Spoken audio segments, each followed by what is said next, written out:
안녕하세요. 교대역에 있는 엘리트 세무사 하인재입니다. 지난 시간에 큰 건물을 가지고 있는 분들이 상속세 재원 마련을 위해서 보험이 필요하다라는 설명을 잠깐 드렸었는데, 그렇게 어떤 방식으로 보험을 드는 게 상속세를 좀 덜 나오게 하는가, 요거에 대해서 한번 설명을 드릴까 합니다. 지난 시간에 한번 예를 들어서 말씀을 드렸잖아요. 100억짜리 건물을 남기고 갑자기 돌아가셨을 때 만약에 상속세가 30억이 나온다면 연부연납을 하더라도 1년에 3억씩 하면 2, 3년 동안 뭐 최소한 10억 정도가 필요하니까 이 정도 금액은 사망보장금이 나오도록 보험을 들어 놓으시는 게 유족들이 고생하지 않는 방법이다라고 말씀을 드렸는데요. 그러면 보험을 들 때 우리가 이제 보통 세 개로 나누거든요. 이제 계약자, 그리고 피보험자, 그리고 수익자.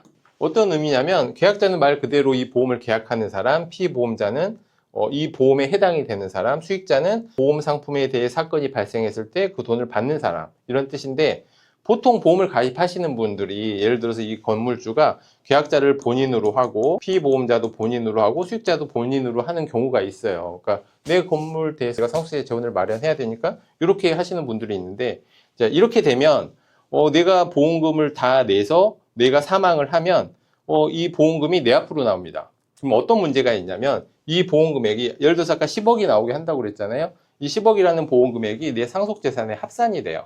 원칙은 이 보험금은 우리 민법상에서는 상속 재산이 아닌데, 우리 상속세에서는 이 보험금에 대해서 간주 상속 재산이라고 그래서 그 상속 재산에 포함을 시켜요. 이렇게 계약을 하시면 내가 내야 될 상속세가 더 늘어나는 효과가 있어요. 물론 상속세 재원 마련은 가능하지만 세금이 늘어나기 때문에 이렇게 계약을 하시면 안 되고, 피보험자는 본인으로 하시고 이 계약자를 배우자가 있으면 주로 배우자, 수익자도 배우자, 이렇게 서로에 대해서 들어주는 거죠.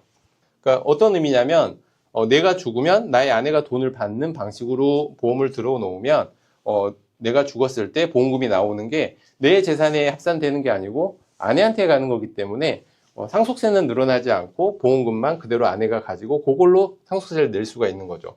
마찬가지로 이 건물이 만약에 공동소유라고 한다면 각각으로 해 놓으셔야 혹시 누구 한 사람이 사망했을 때 그게 상속재산에 포함되지 않고 각각 그 보험료를 받아갈 수 있습니다. 그리고 예를 들어서 남편, 아내 이렇게 각각 해놨을 때 만약에 남편이 먼저 돌아가시면 아내가 보험금을 받잖아요. 그리고 아내에 대한 보험금을 남편이 내고 있었는데 이 보험을 그대로 상속인이 상속받을 수 있어요. 그러면 이 상속인들이 자녀가 될 테니까 자녀들이 남편이 내고 있던 그 아내에 대한 보험금을 상속을 받아서 어머니에 대한 보험금을 계속 내주면 이게 나중에 어머님이 돌아가셨을 때 그 보험금을 자녀가 받기 때문에 마찬가지로 어머님의 상속재산에 포함이 되지 않는 거죠.